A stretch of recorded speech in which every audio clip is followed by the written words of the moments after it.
လျာဏနဲ့ဝင်သူတော်စင်ပေါင်းလို့ရှင်ဖွားမြင်ပွင့်စံဗျာဒိတ်ခံမှတ်ရန်ကစုံလာပြေကျုံဆိုတဲ့ဤစာလင်္ကာအရာဘုရားလေးစုပွင့်သော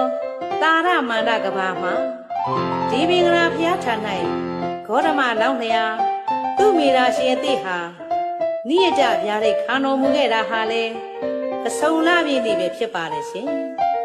မဟာတက္ကရာ68ခုနှစ်မှာခမင်းတော်တုံရောဒနာမေတော်မာယာရီဝီတို့မှာဗုဒ္ဓလောင်းတရားသိဒ္ဓထကုမာရကိုဖားမြင်တော်မူခဲ့တာဟာလေကစုံလာပြေတောက်ကြနေဖြစ်ပါတယ်ရှင်မဟာတက္ကရာ103ခုနှစ်မှာတပည့်ညွတ်တရွှေညာတော်ရရှိပြီးဖျားစင်စစ်ဧကံဖြစ်တာဟာလေကစုံလာပြေဗုဒ္ဓဟူးနေ့ဖြစ်ပါတယ်ရှင်မဟာတက္ကရာ148ခုနှစ်မှာမာလာမင်းတို့ရဲ့အင်းကြီးဥယျာဉ်၌ပရိနိဗ္ဗာန်ဇံဝင်တော်မူခဲ့တာဟာလေကဆုံလပြီအင်္ဂါနေ့ပဲဖြစ်ပါတယ်ရှင်အဲ့ဒီဂုံဘုတ်တွေကြောင့်